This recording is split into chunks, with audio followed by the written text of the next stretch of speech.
Voy a empezar con una historia. Había una joven llamada Laura. Ella trabajaba en una oficina aburrida.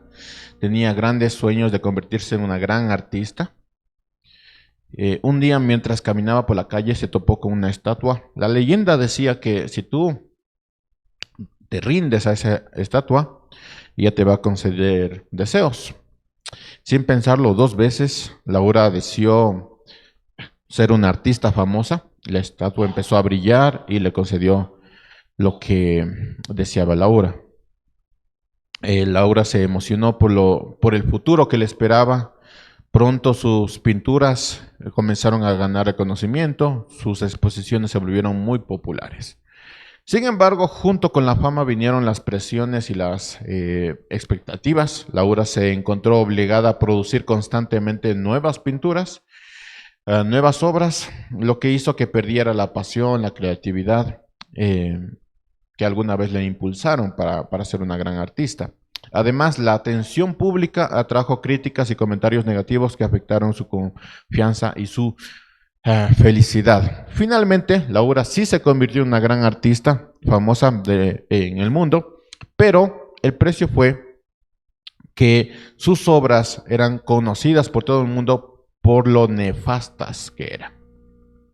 Así que Laura era la artista más famosa del mundo por las obras tan malas que producía. Así que moraleja, ten cuidado con lo que deseas. Estamos a punto de entrar en aquello que los hermanos de Tiro y de Cesarea estaban pues, no deseando, ellos estaban angustiados por lo que Pablo iba a hacer, que es entrar a Jerusalén. Antes de entrar al texto, sí quisiera compartir con ustedes unos pensamientos que empiezan con algunas preguntas que me he hecho. Y si no se ha hecho usted, hoy las hago. ¿Qué entendemos nosotros por amar a Cristo? Pueden anotarlas y después reflexionarlas en casa. ¿Qué entendemos nosotros por amar a Cristo? ¿Qué significa el concepto de cristianismo para nosotros? Cuando nosotros hablamos de vivir para Cristo, ¿a qué nos estamos refiriendo? Y por último, ¿cuál es el significado de conocer a Cristo? Preguntas que me he hecho y me voy a enfocar en la última, ¿no? Cuando alguien se acerca al cristianismo con el deseo de conocer a Cristo y dice, bueno, yo quiero conocer a Cristo, quiero que mi vida cambie, quiero conocer a Cristo, ¿no? ¿Qué está expresando? O sea, ¿qué está deseando? ¿Qué es lo que realmente está anhelando? Cuando nosotros afirmamos que alguien tiene que conocer a Cristo para que su vida cambie, ¿qué es lo que nosotros estamos diciendo sobre conocer a Cristo? Recientemente me encontré con una definición de la palabra conocer que difiere notablemente de lo que yo creía acerca de conocer. Y posiblemente sea diferente a lo que usted haya creído acerca de conocer. Existen dos definiciones en cuanto a la palabra conocer. En el sentido intelectual, es decir, en el sentido de escuchar, de leer, de conocerlo pues, por un libro, eso pues lo teníamos nosotros como conocer. Pero en la Biblia nos habla de otro sentido, en el sentido vivencial, en el sentido de haber experimentado algo. Lo que quiere decir que uno puede hablar desde la experiencia más profundamente de lo que significa conocer a algo solamente por escuchar o leer. Entonces, tengan en mente esto, que la Biblia nos habla de dos sentidos en cuanto a conocer, pero cuando habla de conocer a Dios, nos habla de conocer en el sentido vivencial. Es decir, que cuando nosotros hablamos de Dios, hablamos desde la experiencia más profunda en cuanto a conocer a Dios. Ahora, escuche o lea conmigo las palabras de Pablo. Filipenses 3:1.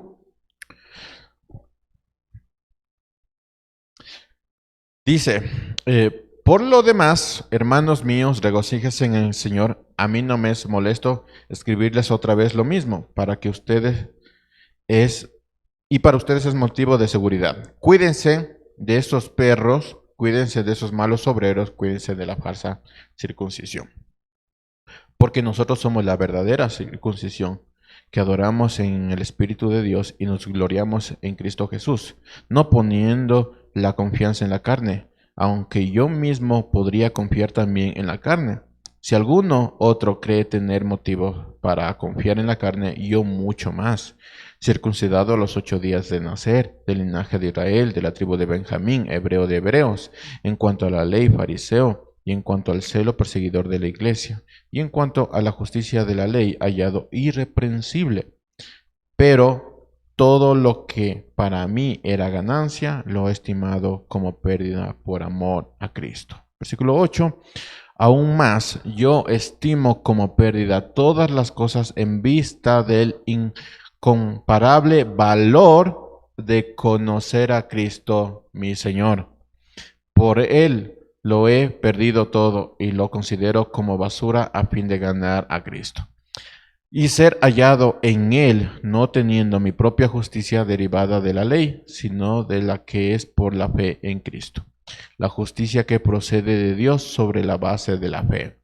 Y continúa Pablo, versículo 10, y conocerlo a Él, el poder de su resurrección y la participación en sus padecimientos, llegando a ser como Él en su muerte, a fin de llegar a la resurrección de entre los muertos. Lo que está diciendo Pablo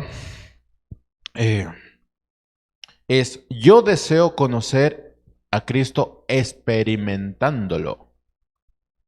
Que experimentando sus padecimientos, su muerte, es decir, llegando a ser como Él en su muerte, a fin de experimentar también el poder de la resurrección. Por lo tanto, dice Pablo, he desechado todo. Todo lo que antes era para mí valioso, ahora no es nada, porque lo he desechado todo para conocerlo. ¿Cómo? En sus padecimientos y en su muerte. Pablo está hablando de conocer a Cristo experimentando lo que Cristo experimentó.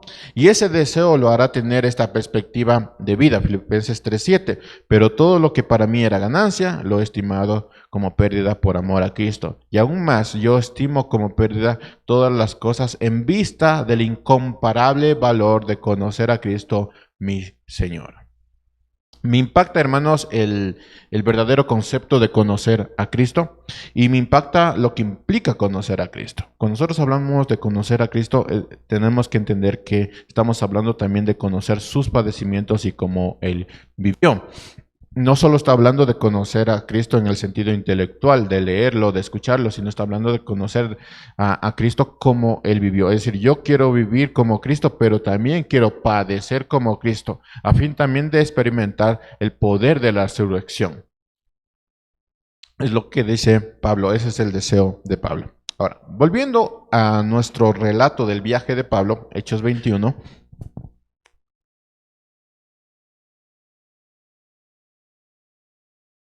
Nos encontramos con esto. Hechos 21, versículo 14. Dice, como no se dejaba persuadir, dejamos de insistir diciendo que se haga la voluntad del Señor. Después de estos días nos preparamos y comenzamos a subir hacia Jerusalén. Nos acompañaron también algunos de los discípulos de Cesarea, quienes nos condujeron a Mansón y Chipre, un amigo discípulo con quien deberíamos hospedarnos. Versículo 17, cuando llegamos a Jerusalén, los hermanos nos recibieron con regocijo. Hasta ahí el texto por el momento. Pablo está llegando a Jerusalén. Fue un encuentro con gozo. Es como cuando usted, no sé, va a su tierra y pues, se reúne toda la familia, pues, a los tiempos que te ves, estás más gordo, cosas así. Y se reúne toda la familia y le felicita y hacen una cena. Parece que eso estuvo pasando cuando Pablo llegó a Jerusalén. Y de repente toda la familia se reúne en casa para darle la bienvenida a Pablo. Los que estaban lejos se reunían y daban la bienvenida a Pablo. Entonces fue un momento de gozo la llegada de Pablo a Jerusalén. Versículo 18. Al día siguiente, Pablo fue con nosotros a ver a Jacobo, Santiago, ¿no? Y todos los ancianos estaban presentes. Después de saludarlos, comenzó a referirles una por una las cosas que Dios había hecho entre los gentiles mediante su ministerio. De paso, hermanos, es bueno que le demos importancia a lo que Pablo está señalando. Lo que Dios hizo. Eso dice. Lo que Dios hizo. no lo que yo hice, sino lo que Dios hizo por medio de mi ministerio, es decir, por mi servicio. Después del encuentro de la familia, Pablo se reúne con los líderes de la iglesia, estando Santiago como el líder de la iglesia, y después los ancianos. Pablo presentaría a su equipo misionero, daría un informe de cada caso, de, de cada situación en que él vivió. Podríamos decir, hermanos, que es una reunión oficial. Pablo primero se encuentra con su familia, tienen un momento agradable por el encuentro, y después se va a una reunión oficial. ¿Para qué? Para rendir cuenta delante de los líderes de la iglesia. También puede ser importante, hermanos, notar que existe una estructura en la iglesia, existe un liderazgo en la iglesia. Una estructura que cuenta con líderes, una estructura que cuenta con una persona que está liderando, y luego los ancianos. Entonces hay una estructura en cuanto a la iglesia. Esto también ya lo vimos en Hechos 15, cuando se formó el concilio de Jerusalén, hablando sobre la predicación de los gentiles. Entonces ahí también se ve que hay una estructura en cuanto a los líderes. Versículo 20. Ellos, cuando lo oyeron, glorificaban a Dios y le dijeron: hermano, ya ves cuántos miles hay entre los judíos que han creído, y todos son celosos de la ley. Ahora, permítame pararme un ratito aquí. Si usted leyó bien este versículo 20, posiblemente le sonara raro. Algo está raro ahí. Porque Pablo va con los líderes, y los líderes se regocijan diciendo: grande el Señor de los ejércitos que ha hecho tales cosas, ¿no? Y después dice que ellos le dijeron: mira, Pablo, hay miles de los judíos que han creído y que son todos celosos de la ley. Hay algo raro ahí. O sea, algo puede parecer que no está bien en las palabras de los ancianos, porque yo me preguntaba: ¿cómo es posible que han creído en Dios y son celosos de la ley? ¿O cómo puede ser que un cristiano sea cristiano y también sea celoso de la ley mosaica? O somos de la gracia o somos de la ley. Entonces, algo raro no estaba bien ahí. Ya les voy anunciando, no hay nada raro. Solo hay que leerlo muy bien. Muchos judíos, hermanos, no eran judaizantes. Estos guardaban la ley como una norma de conducta, la misma norma de conducta que nosotros tenemos. De hecho, nosotros podríamos decir que somos cristianos celosos de la ley. Y no hay nada malo en eso. Por el contexto, hermanos, sabemos que dentro de los judíos había otros que guardaban la ley no solo en el sentido de norma de conducta, sino que lo guardaban como si fuera la única vida que ellos tenían, como si no hubiera otra forma de alcanzar la gracia o la voluntad de Dios. Ellos lo hemos llamado también los judaizantes, ¿no? Hermanos, siempre hay que recordar que el cristianismo procede del judaísmo. Siempre hay que acordarnos de eso. Los primeros cristianos fueron judíos, y muchos judíos fueron celosos de la ley, y lo cual está muy, muy bien. Pero ¿quién trae visitas? Otro aspecto, hermanos, que nosotros tenemos que tener en cuenta para leer muy bien ese versículo, es que Pablo nunca menospreció ninguna cultura. Si me acompañan a 1 Corintios 7:17, si no, solamente escuchen. 1 Corintios 7:17.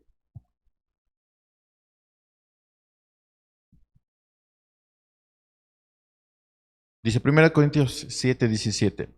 Fuera de esto, según el Señor ha asignado a cada uno, según Dios llamó a cada cual, así ande. Esto ordenó en todas las iglesias. ¿Fue usted llamado alguno en circuncisión? Quédese circuncidado. ¿Fue usted llamado estando incircuncidado? No se circuncide. La circuncisión no es nada, y nada es la incircuncisión, sino el guardar los mandamientos de Dios. Cada uno permanezca en la condición en que fue llamado. Pablo está diciendo: si eres judío y tienes las prácticas de un judío, incluyendo la circuncisión, sigue practicando tus prácticas, ¿no? Sigue siendo judío, o sea, no hay problema en que tengas tus hijos y a tus hijos les circuncides, no hay ningún problema porque la circuncisión realmente no es nada. Y si tú eres un gentil y tienes tu propia cultura, sigue tu cultura. Si no quieres circuncidarles, no les circuncides. Si quieres que se queden como están, que se queden como están. ¿Por qué? Porque la salvación no se encuentra en las prácticas, sino en guardar los mandamientos de Dios. Eso dice Pablo. Si eres judío, sigue con tu cultura judía. Si eres gentil, sigue con tu cultura gentil. No hay ningún problema. Lo que Pablo nos dejó, hermanos, es hablar de los mandamientos, no de nuestra propia cultura. Eso es uno de los aspectos en cuanto al evangelismo. Si tú tienes una propia cultura, y yo estoy convencido, y usted sabe que cada uno de nosotros tenemos nuestra propia cultura, unas más definidas que otras. Bueno, en cuanto a hablar de la escritura, habla de los mandamientos de Dios y no de tu cultura. Lo que dice Pablo. 1 Corintios 9, 19 dice, porque aunque soy libre de todos me he hecho esclavo para ganar al mayor número posible. A los judíos me hice judío para poder ganar a los judíos, a los que están bajo la ley como bajo la ley, aunque yo no estoy bajo la ley, para poder ganar a los que están bajo la ley, a los que están sin ley como sin ley, aunque no estoy sin la ley de Dios. Por si acaso, no está diciendo que yo hago lo que quiera, sino como había ciertos parámetros en la cultura judía, y eso lo llaman la ley, Pablo dice, si me voy a los gentiles, yo ya no puedo seguir ese tipo de prácticas para ganarme a los gentiles. No me estoy comportando como alguien que no está bajo la ley, pero en realidad estoy bajo la ley de Dios. Sino bajo la ley de Cristo, para poder ganar a los que están sin ley. A los débiles que me hice débiles, para ganar a los débiles. A todos me he hecho todo, para que por todos los medios salve a alguno. Y todo lo hago por amor del Evangelio, para ser partícipe de él. De paso, hermanos, Pablo no está diciendo que debemos participar en otras prácticas para poder evangelizar. Pablo está diciendo, hay una cultura, entonces nosotros nos podemos ir a esa cultura, pasar con esa cultura, tomar algunas prácticas de esa cultura, siempre y cuando no vayan en contra de la ley de Dios. Hay culturas en nuestro mundo, entonces podemos participar tranquilamente de esa cultura. Esto en el sentido de que si quiero alcanzar a personas, debo tener una relación con ellos. Por otro lado, hermanos, no lleguemos al extremismo de decir, como quiero alcanzar a personas tatuadas, entonces me tengo que tatuar. Porque si no me tatúo, entonces no les puedo alcanzar. ¿Cómo voy a conversar con ellos si no estoy tatuado? Porque ellos solo tienen amigos tatuados. No está diciendo eso Pablo. Tranquilamente puedes entablar una conversación con estas personas sin llegar al término de tatuarme o hacer cualquier cosa, ¿no? Tampoco puedes decir como quiero alcanzar a mis familiares que les encanta el alcohol, pues una botellita por aquí y por allá puede pasar, ¿no? Ahí en medio de que estamos un poquito alegres podemos pues, hablar de Cristo y que Él puede sanarlo todo, ¿no? Y si eres borracho puedes dejar de ser borracho, ahí en medio de una botellita, ¿no? No está hablando de eso, tranquilamente puedes estar con tus familiares sin participar de sus prácticas que vayan en contra de la ley de Dios. Eso está diciendo Pablo. Entonces, como vemos, lo último que quería Pablo es que existiera divisiones en la iglesia por cosas de cultura. Algunos dicen cosas insignificantes, que a algunos les gusta la falda, entonces que todos tienen que venir con falda. Y no es eso, bueno, es tu cultura, ¿no? Que a algunos les gusta vestirse o hablar de cierta manera, bueno, entonces tienen que otros hablar de cierta manera, como dice mi cultura. Y Pablo de ninguna manera quería que existieran divisiones dentro de la iglesia. Más bien decía, si es que está causando algo, algún problema, algún tropiezo con un hermano, mejor déjalo de hacer. Si bien es tu cultura, por amor a un hermano, simplemente déjalo de hacer. No debe haber divisiones en la iglesia. Entonces, Pablo lo menos que quería era que existiera divisiones y todo su ministerio se basaba en amor a Dios, amor al prójimo. No debe haber divisiones en la iglesia.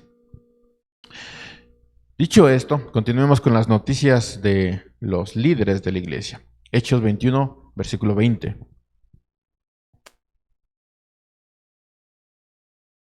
Dice, ellos, cuando lo oyeron, glorificaban a Dios y le dijeron, hermano, ya ves cuántos miles hay entre los judíos que han creído y todos son celosos de la ley. Como diría Pablo, bendito sea el Señor si son celosos de la ley. Han creído, sigan con sus prácticas. Igual no todo cristiano tiene a la ley del Antiguo Testamento como la palabra de Dios. Así que no hay ningún problema. Versículo 21. Se les ha contado acerca de ti, que enseñas a todos los judíos entre los gentiles que se aparten de Moisés. Y aquí viene el problema. Diciéndoles que no se circunciden a sus hijos ni que obedezcan las tradiciones. Ahora, déjenme volver otra vez. Pablo lo último que quería era que existieran divisiones. Él había dicho varias veces, si tú eres judío, sigue con tus prácticas judías. ¿Quieres circuncidar a tus hijos? Circuncida a tus hijos, no hay ningún problema. ¿Por qué? Porque la circuncisión nada es, como la incircuncisión nada es. Si eres gentil, continúa con tus prácticas. ¿Por qué? Porque pues, nadie alcanza al Señor por sus prácticas, sino obedeciendo los mandamientos del Señor, tanto a judíos como a gentiles. Y llega la noticia, o resulta que Pablo va a Jerusalén y los líderes dicen, Pablo, ni sabes. Muchos han convertido de los judíos y son celosos de la ley. Sin embargo, también se le ha enseñado o surgen rumores que dicen que tú les estás diciendo que se aparten de la ley de Moisés. Diciendo que no deben circuncidar a sus hijos ni que se abstengan de sus tradiciones. Que se abstengan de sus tradiciones. Esto claramente no es verdad, hermanos, lo que está escuchando Pablo. Solo tiene que imaginarse, Pablo está muy contento diciéndole a los líderes lo que Dios ha hecho, y los líderes dicen, Pablo, sí tenemos buenas noticias, se han convertido un montón, pero hay rumores de parte de ti. Tal acusación, hermanos, podría haber sido provocada por los reportes del mismo actuar de Pablo, que él no sigue las ceremonias judías cuando está con los gentiles. Y Pablo lo ha dicho antes. Él está diciendo, para los judíos me hice judíos, para los gentiles me hice gentiles, con tal de alcanzarles. Aunque Pablo no tiene ninguna objeción de que los judíos sigan sus costumbres ancestrales, sí se oponía a cualquier intento de imponer el cumplimiento de la ley judía en otros que no tenían. Eso era muy claro en Pablo. O hacer necesaria alguna ley mosaica para alcanzar la salvación. Eso siempre lo había dicho Pablo. Pero se había esparcido el rumor de que Pablo estaba enseñando que los judíos deben apartarse de la ley mosaica y que dejen de circuncidar a sus hijos y que se abstengan de sus tradiciones. ¿De dónde salió eso? Posiblemente algún judío vio que Pablo se estaba comportando pues como no judío dentro de los gentiles y dijo, pues Pablo está enseñando esto. No lo sé, pero la cosa es que empezaron a ver algunos rumores. También hay que recordar, hermanos, que en la mente de Pablo para la evangelización estaba por encima incluso de sus propias tradiciones. Él decía, por amor a estos hermanos, me voy a convertir en gentil, me voy a comportar como alguien que no está bajo la ley judía para alcanzar a estas personas. Entonces, la evangelización estaba por encima de sus propias tradiciones. Eso no implica que los judíos no podían seguir con sus leyes. Él les decía, sigan con sus propias leyes, siempre y cuando esa cultura o tradiciones no esté por encima de la ley de Dios. Eso es muy claro. 1 Corintios 7:18, lo leo de nuevo. Fue llamado a alguno a circuncisión, que he de ser circuncidado. Además que no se puede volver a ser incircuncidado, ¿no? Quedes así. Fue llamado alguno a incircuncisión, no se circuncide. La circuncisión no es nada y nada es la incircuncisión, sino el que guarda los mandamientos de Dios. Cada uno permanezca en la condición en la que fue llamado. Pablo siempre procuró evitar conflictos innecesarios. En Hechos 16:3 nos habla de que Pablo incluso hizo que Timoteo se circuncidara para no estar en problemas con los judíos más débiles, por así decirlo. Entonces Pablo nunca provocó conflictos y la acusación que le están haciendo a Pablo obviamente no tenía ningún valor. O sea, no había de dónde decir que Pablo estaba enseñando eso. Con esto, hermano, podemos ver una vez más que el rumor, la, la mala interpretación que una persona puede tener de alguna enseñanza puede ser tan destructivo que puede infectar no solo a la iglesia, sino a los que están alrededor. Solo le doy un ejemplo. Digamos que yo estoy predicando sobre las tradiciones. Y les digo, si eres judío, sigue siendo judío.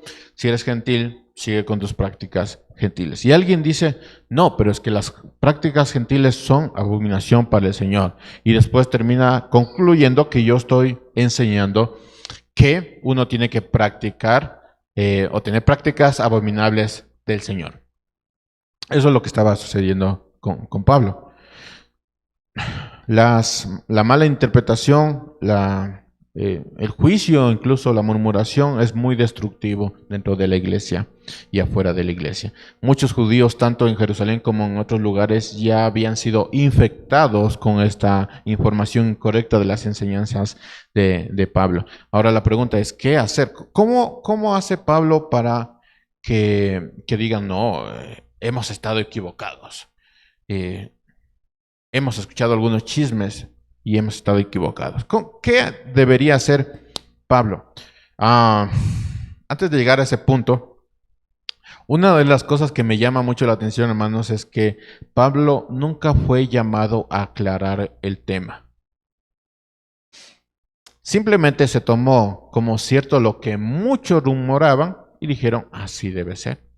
Pero nunca se llamó a Pablo a aclarar el tema.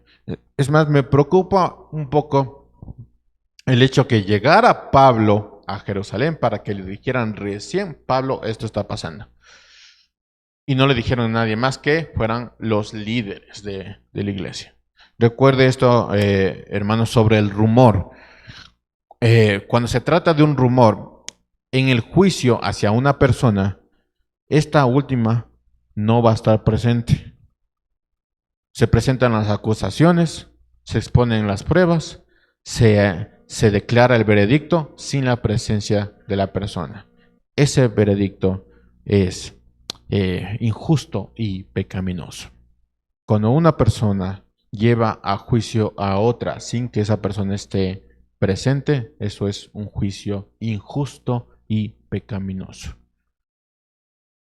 Por lo tanto, cualquier palabra que nosotros podamos decir sobre una persona que no esté presente es injusto y pecaminoso. ¿Quiere ser justo? ¿Quiere ser santo? Llame a esa persona y hable sobre lo que está sucediendo. Pero no podemos hablar sobre una persona que no está presente y dar las pruebas, declarar el veredicto y decir es culpable, porque eso es injusto y pecaminoso. Hechos 21:21 dice, se les ha contado acerca de ti que enseñas a todos los judíos entre los gentiles que se aparten de Moisés, diciéndoles que no se circunciden a sus hijos ni observen las tradiciones. Versículo 22, entonces, ¿qué es lo que se debe hacer? ¿Quién está preguntando esto? Los líderes. ¿Qué es lo que se debe hacer? Porque sin duda la multitud se reunirá, pues oirán que has venido.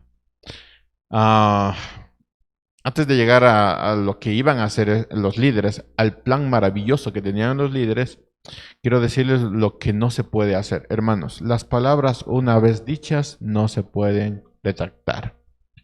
Cuando tú dices, algún juicio, das algún rumor, no puedes volver atrás. Esas palabras ya fueron dichas, no puedes simplemente hacer así y regresaron las palabras y lo que está en la mente de la otra persona pues desaparece. No, cuando las palabras son dichas ya no te puedes retractar.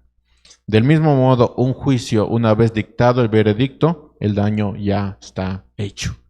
Cuando emitimos un juicio injusto y pecaminoso sobre alguna persona, ya no te puedes retractar. El juicio ya está dado, entonces esa persona va a empezar a tener un mal criterio sobre otras personas. Y aunque uno quisiera comportarse diferente a lo que el juicio lo ha dicho, ya no se puede porque el veredicto ya fue dado. Entonces tenga en mente eso cuando nosotros hablamos sobre alguna persona o enjuiciamos a alguna persona sin que esa persona esté dada. Ya por sí mismo es injusto y pecaminoso, pero debemos recordar que las palabras dichas ya no se pueden regresar. Entonces la profundidad del daño es muy, muy grave, ¿no? Y lo veremos más adelante. Ahora, note algo que está pasando. Aparentemente los ancianos de Jerusalén, si bien no participaron del rumor, y les estoy dando la confianza de que no participaron del rumor, tampoco lo detuvieron. ¿Por qué tuvieron que esperar a que Pablo viniera para decir, Pablo, ahora qué hacemos? Hay este rumor, ¿no? Y no fue de un día a otro, porque dice que otras regiones también habían escuchado esto, entonces eso no pasó de un momento a otro. Alguien fue o sea, de aldea a aldea diciéndole lo que Pablo estaba enseñando, entonces, y los líderes se enteraron de eso, pero aparentemente no lo detuvieron. ¿Cómo puede ser que alguno de nosotros esté escuchando que alguien esté dando un veredicto pecaminoso e injusto y no lo detiene? Eh, es la misma circunstancia, ¿no? Entonces, simplemente dejaron que se esparza y no quiero pensar esto, pero tranquilamente podemos decir que ellos dijeron, bueno, ya es cosa de Pablo, ¿no? Entonces él sabrá qué hacer. Como es mentira, entonces, dejémoslo ahí. Pero no lo detuvieron y eso me llama mucho la atención. Hermanos, qué interesante que Pablo no se molestara ni se ofendiera por lo que está escuchando, ni delante del pueblo, ni delante de los líderes, él trata de defenderse. Y aquí le pregunto, hermanos, ¿qué haría usted si un rumor daña su reputación?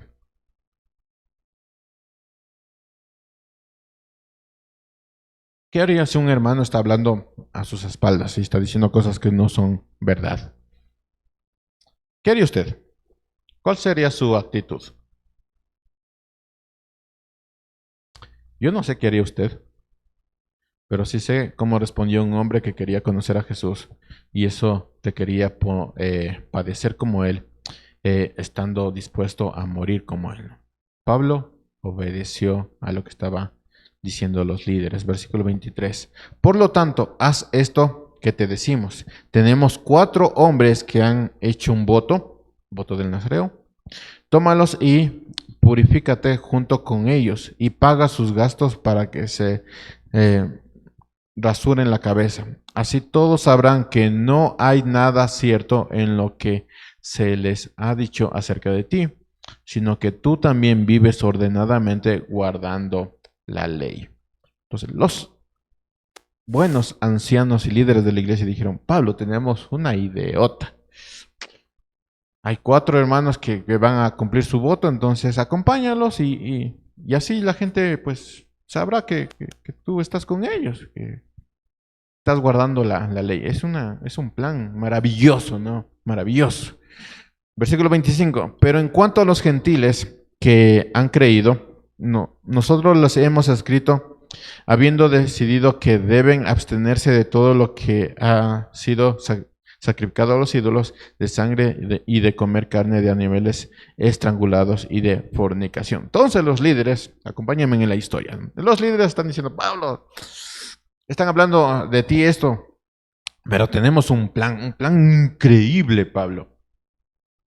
Primero ve con estos hermanos para que la gente mire que tú estás guardando la ley. Y en cuanto a los gentiles, por si acaso exista un gentil que te mire, que vas con ellos para guardar la ley, entonces, por si acaso, ya hemos enviado cartas a los gentiles diciendo, tranquilos muchachos, ustedes sigan con su cultura, solo les pedimos que no, que se abstengan de todo lo que ha sido sacrificado a los ídolos, de la sangre, de comer de animales estrangulados y de fornicación. Entonces, este plan contempla todos los aspectos, ¿no? Así que tranquilo, Pablo. Era un buen plan. Eh, Personalmente creo que no era un buen plan. Y me llama mucho la atención que no se mencionara que los líderes oraran antes del Señor para decir, Señor, tenemos este problema con nuestro hermano Pablo, ¿qué debemos hacer? No se menciona. Ellos dicen, ya tenemos un plan, te compartimos el plan. Lo que sí se menciona, hermanos, es que Pablo obedeció. Y alguien lo mencionó, lo estuve escuchando y decía, tengan en mente que Pablo se podría considerar el super apóstol. No es cualquier apóstol, es el super apóstol. Es más sabio que Santiago y todos los ancianos que estaban en la iglesia. Él solito era más sabio que todos ellos. Aún así, ellos dijeron, Pablo, tenemos un plan. Y Pablo dijo, ok, hagámoslo. Así que Pablo obedeció. Versículo 26. Entonces Pablo tomó consigo a los hombres y al día siguiente, purificándose junto con ellos, fue al templo, notificando la terminación de los días de purificación hasta que el sacrificio se ofreciera por cada uno de ellos. Recuerde, Pablo, el superapóstol, está diciendo, ok, hagámoslo. Tal vez algo pasó por la mente de Pablo, pero Lucas nos dice, obedeció, y eso es lo que tenemos. Parece que todo estaba calculado, hermanos. Los ancianos habían hecho un plan para mantener contentos a los judíos y también contentos a los gentiles. Todo estaba bien, pero lo que no estaba dentro de sus planes es haber contemplado la profundidad del daño de los rumores. Cuando un rumor entra en la iglesia o en un grupo, eso causa un daño. Tú puedes tratar de arreglar esa situación. No, ya se hizo un daño. Había un plan, pero el daño ya era muy profundo y los judíos van a malinterpretar el plan también. Así que todo lo que quieras hacer en cuanto a arreglar tu reputación, si es que se dio rumores, van a fracasar porque el daño ya está hecho. Versículo 27. Cuando estaban para cumplirse los 7 días, los judíos de Asia, al verlo en el templo, alborotaron a todo el pueblo y le echaron la mano, gritando, hombres de Israel, ayúdenos. Este es el hombre que enseña a todos por todas partes contra nuestro pueblo la ley y este lugar. Además, incluso ha traído griegos al templo. Qué mentiroso que es la gente. Y ha profanado este lugar santo. Pues anteriormente habían visto a Trófimo en Éfeso, en el Efesio, con él en la ciudad, pensando que Pablo lo había traído al templo. Como ahí no había redes sociales, pues dijeron, uno de los 4 es Trófimo, el griego, el gentil. Entonces, has traído a un gentil al templo. Otra vez, una mala interpretación de lo que estaba sucediendo. Versículo 30, se alborotó toda la ciudad y llegó el pueblo corriendo de todas partes. Apoderándose de Pablo, lo arrastraron fuera del templo y al instante cerraron las puertas. Antes de continuar, permítame darles un dato histórico. Cuando los romanos conquistaron a los judíos, una de las cosas que hicieron fue quitarles a los judíos la autoridad de la pena capital. Usted recuerda el Antiguo Testamento, si es que había un tema en cuanto a... Y hay un ejemplo sobre un buey. Entonces, si tú dejas suelto a un buey y ese buey mata a otra persona, el buey tiene que morir. Ahora bien, si los ancianos se dan cuenta y te dicen, ata bien ese buey porque si se escapa va a morir, y aún así no le haces caso, entonces si el buey mata a una persona, el buey y la persona tiene que morir. Entonces las leyes judías no eran tanto en vamos a juzgarles y vamos a ver si están bien o mal y ahí vemos el veredicto. No, es si haces esto, esta es la pena.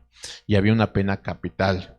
Entonces todo el pueblo pues, decía, se ha hecho esto, entonces la pena es pena capital. Entonces los judíos, si se hacía algún crimen dentro del pueblo, entonces ellos podrían decir pena capital, entonces mataban a las personas. Cuando los romanos llegan a conquistar a los judíos, les quitan la autoridad de la pena capital. Por eso cuando condenan a Jesús, ellos tenían que ir con las autoridades romanas para que les permitan matar a Jesús, porque no podían matar a Jesús por ellos mismos. El tema, hermanos, aquí es que esta ley de los romanos a los judíos de no puedes matar, solo se rompía si alguien profanaba el templo. Y es exactamente lo que le están condenando a Pablo. Le están diciendo, has profanado el templo. ¿Qué quiere decir? Que los judíos podrían matar a Pablo. Versículo 31. Mientras procuraban matarlo, llegó aviso al comandante de la compañía romana que toda Jerusalén estaba en confusión. Inmediatamente tomó consigo algunos soldados y centuriones y corrió hacia ellos. Cuando el pueblo vio al comandante y a los soldados, dejaron de golpearle a Pablo. Entonces el comandante llegó y lo arrestó y ordenó que lo ataran con 2 cadenas y preguntaba quién era y qué había hecho. Pero entre la muchedumbre unos gritaban una cosa y otros otra cosa. Y como él no pudo averiguar con certeza los hechos debido al tumulto, ordenó que llevaran a Pablo al cuartel. Cuando Pablo llegó a las gradas, los soldados tuvieron que cargarlo por causa de la violencia de la turba, porque la multitud del pueblo lo seguía gritando que muera. Hermanos, es increíble lo parecido que esto es con el arresto de Jesús. Hay un plan de los líderes, en este caso de los líderes cristianos, pero cuando intentaron matar a Jesús había un plan de los líderes religiosos judíos. Pero también vemos que Dios tiene el control de todo el tiempo y de la situación. Solo imagínense que el comandante no hubiera escuchado las noticias de que hay tumulto en Jerusalén. Que se hubiera demorado 10 minutos. Como los judíos podían matar a Pablo, podrían haberlo hecho. Pero es increíble cómo Dios toma control de todo y todo y todo el tiempo en cuanto a este suceso estaba medido bajo la voluntad de Dios. ¿Los judíos podían matar a Pablo? Sí, pero Dios interviene ahí. Entonces es muy parecido con respecto a Jesús. Cuando no es el tiempo, como dicen algunos, pues no es el tiempo. Y Dios ahí planificando todo. Podemos pensar que esto es bastante injusto, pero más adelante veremos cuál fue la razón por la que Dios está permitiendo todo esto. Para ir mencionando algo, hermanos, muchas de las cartas de Pablo fueron escritas desde la prisión. Si Pablo no hubiera estado en la prisión, nosotros no hubiéramos tenido tantas cartas de Pablo. Entonces, ¿por qué Dios permitió tantas de estas cosas injustas? Bueno, tenemos en la Biblia las cartas de Pablo. Y ahí tenemos un porqué. Creo que esa parte de Dios siempre va a ser buena escuchar. ¿Cuál parte? La que dice Dios tiene bajo control todo. Y estamos en enfermedad, estamos en dificultad y decimos Dios tiene bajo control todo. Tranquilo, Dios tiene bajo control todo. Si estás en, no sé, alguna dificultad, dice Dios tiene bajo control todo. Y esa es la frase que nos gusta decir acerca de Dios. Es la parte bonita de Dios. Pero hay una parte del cristianismo que no es tan buena y que no se suele escuchar. Solo puedo resumirlo en una frase, hermanos. Ten cuidado con lo que deseas. Ten cuidado con lo que buscas. ¿Tú quieres conocer a Cristo? ¿Quieres conocer a Jesús? Prepárate para ser malentendido y para pasar juicios injustos. Solo imagínense, estás en una situación en donde se ha murmurado, se te ha criticado y empiezas a tener una mala fama. La parte buena, tú tú puedes decir, Dios tiene bajo control, entonces, todo va a estar bien. La parte mala, hermanos, es que siendo cristiano y queriendo conocer a Jesús, tú vas a pasar por esos malentendidos y vas a pasar por juicios. Eso es lo que no te dicen, ¿no? Así que prepárate para que la gente te juzgue sin tener pruebas. Prepárate para que te traten de... prepárate que, aunque tú trates de hacerles ver que el rumor era mentira, el daño ya esté hecho. Prepárate para ser enjuiciado, prepárate para ser condenado. ¿Quieres conocer a Cristo? Vas a pasar exactamente lo que Cristo pasó. ¿Quieres verdaderamente conocer a Jesús? Prepárate para padecer como Cristo lo hizo. Y este es el deseo que lo llevó a Pablo a Jerusalén. Lo vuelvo a leer, Filipenses 3:7. Lo voy a leer en la Nueva Traducción Viviente. Dice Filipenses 3:7. Antes creía que esas cosas eran valiosas, pero ahora considero que no tienen ningún valor debido a lo que Cristo ha hecho. Así es.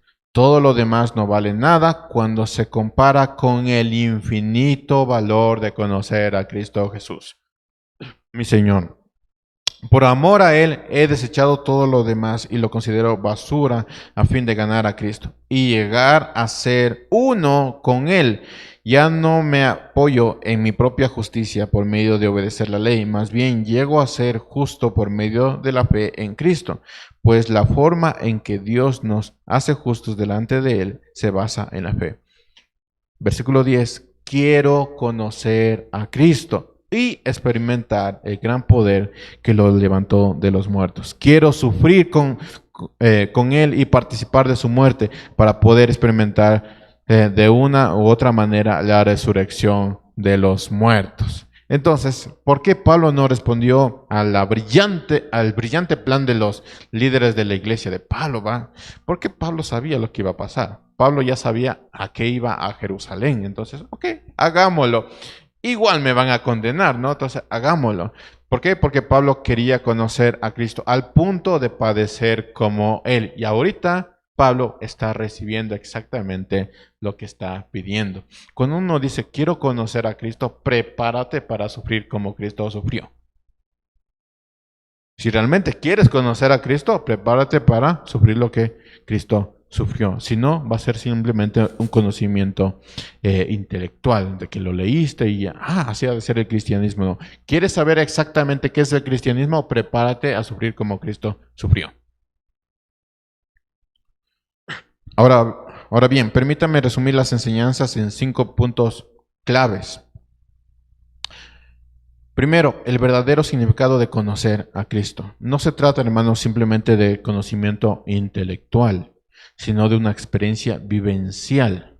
De eso se trata de conocer a Cristo. Conocer a Cristo implica experimentar su poder transformador, también participar de los sufrimientos y buscar ser conformados a su imagen. Eso significa, si quieres conocer a Cristo, prepárate para padecer como Cristo.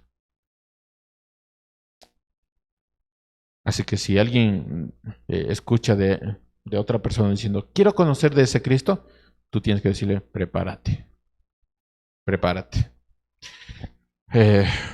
Enseñanza número 2. Hemos observado la importancia de la estructura y el liderazgo de la iglesia primitiva. Miren, hermanos, el encuentro de Pablo con los ancianos en Jerusalén resalta la necesidad de tener una estructura dentro de la iglesia, un liderazgo espiritual que guíe y pastorea a la comunidad de creyentes.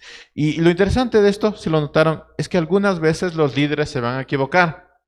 En este caso, se equivocaron, metieron las patas. Pero eso no implica, hermanos, que Dios no esté bajo control de todo. Los líderes muchas veces se van a equivocar. Ahí estaba Santiago dentro de los ancianos de la iglesia y aún así planificaron un plan, hermanos, que no estaba bien hechito. Los líderes muchas veces se van a equivocar. Tercero, hemos aprendido la importancia de evitar divisiones por prácticas culturales, por cosas que no valen la pena, hermanos. Pablo nos enseña que la salvación se encuentra en Cristo y obedece los mandamientos de Dios. Nada más. Que tus prácticas sean importantes para ti, está bien, pero no pueden ser importantes para otra persona.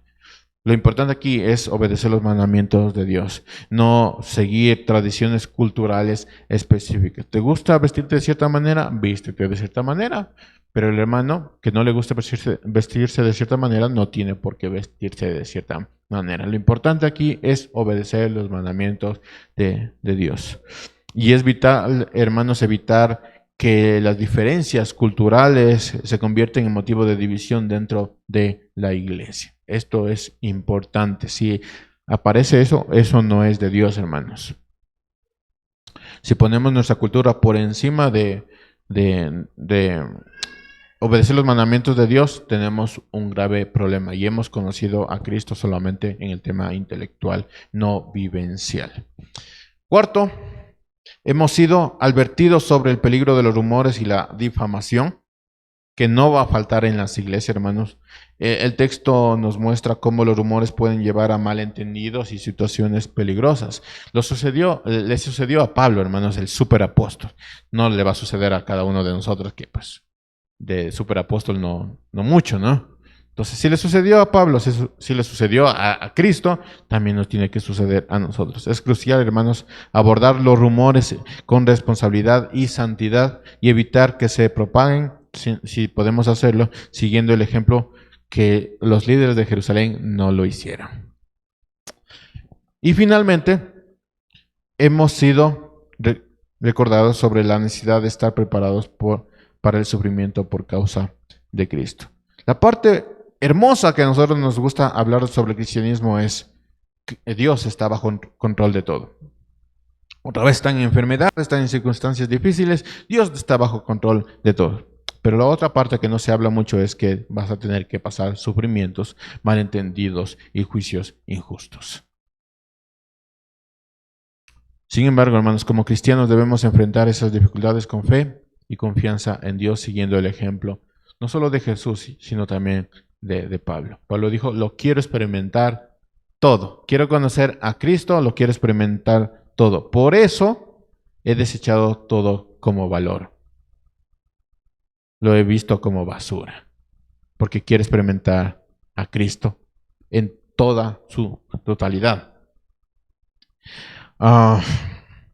Hermanos, que estas lecciones nos fortalezcan nuestra fe y nos impulsen a vivir de acuerdo con los principios del Evangelio. ¿Usted quiere conocer a Cristo? Los momentos difíciles es la mejor manera de hacerlo. Los fáciles es fácil, ¿no? Uno pasa cómodo. Pero en los momentos difíciles, ahí uno empieza a conocer verdaderamente a Cristo. Hermanos, sin cruz no hay salvación. ¿Quieres la salvación? Toma tu cruz y sigue a Jesús. Termino con esto. Empecé diciendo, hermanos, que debemos tener cuidado con lo que nosotros deseamos. La Escritura nos habla de algunas cosas que nosotros podemos desear, que son buenas. Por ejemplo, la justicia de Dios sobre toda cosa. Otra cosa que podemos desear es el obispado o liderazgo de la iglesia. Son cosas muy buenas que podemos desear. Pero existe un versículo que resume todo en cuanto a desear y desear bien. Primera de Pedro 2.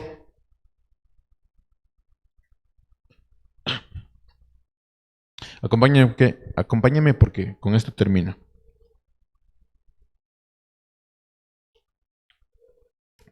Primera de Pedro 2. Dice, por lo tanto, versículo 1, por lo tanto, deshágase de toda mala conducta, acaben con todo engaño, hipocresía, celos y toda clase de comentarios hirientes. Como bebés recién nacidos deseen con ganas la leche espiritual pura para que crezcan a una experiencia plena de la salvación. Pidan a gritos ese alimento nutritivo, ahora que han probado la bondad del Señor. Ahora ustedes se acercan a Cristo, quien es la piedra viva principal del templo de Dios. La gente lo rechazó, pero Dios lo eligió para darle gran honra. Y asimismo, ustedes son la piedra viva con las cuales Dios edifica su templo espiritual. Es decir, si a Cristo, siendo la piedra, lo rechazaron, a nosotros también somos piedras vivas por las cuales Dios edifica su templo. Además, son sacerdotes santos.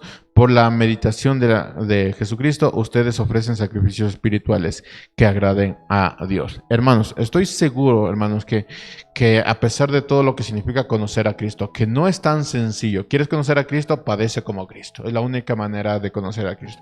Yo estoy seguro que va mucho más allá de vale la pena conocer a Cristo. Y digo que va mucho más allá, hermanos, porque yo no podría explicar con palabras lo que significa conocer a Cristo. Y creo que nadie podría explicarlo con palabras. No es cualquier meta, no se trata de amar como Cristo amó, reaccionar como Cristo reaccionó, vivir como Cristo reaccionó. Va mucho más allá, no se puede explicar. Si le pudiéramos preguntar a Pablo, Pablo, ¿por qué fuiste a la cruz? En el sentido de vivir lo que Cristo vivió. ¿Por qué fuiste para que te condenen? ¿Por qué fuiste para que mueras? Posiblemente Pablo no supiera explicar con palabras que nosotros pudiéramos entender, porque va mucho más allá. ¿Cómo explicas el hecho de querer conocer a Cristo a pesar de que van a venir malos juicios, malos entendidos y problemas? ¿Cómo lo explicas? ¿Cómo le explicas a alguien que no tiene a Cristo que ser cristiano también es pasar por esto? ¿Cómo le explicas? No hay forma. No hay forma. Tú puedes decir, es que es el único camino, es la única. Es que no hay forma de explicarlo. La única forma en que tú puedas entenderlo es tener a Cristo y desear ser como Él. Es la única forma. Y para llegar a conocer a Cristo, tú tienes que padecer como Él. Lo único que puedo decir, hermanos, es que yo sí quiero conocer a Cristo para poder también experimentar el poder de la resurrección. ¿Quiere conocerlo todo? Experimente como Cristo. ¿Quiere entender cuál es el poder que levantó a Cristo de los muertos? También tiene que padecer como Él. No hay palabras para explicarlo, solamente hay yo quiero conocer a Cristo. Más allá, hermanos, esto es un tema de conocer a Cristo vivencialmente, no intelectualmente. Tenga una relación con Cristo, desee verdaderamente conocer a Cristo, entienda lo que significa conocer a Cristo, porque no hay palabras con las que nosotros podemos explicar lo que significa tener una relación con Cristo. Tenga usted una relación con Cristo y lo pueda experimentar.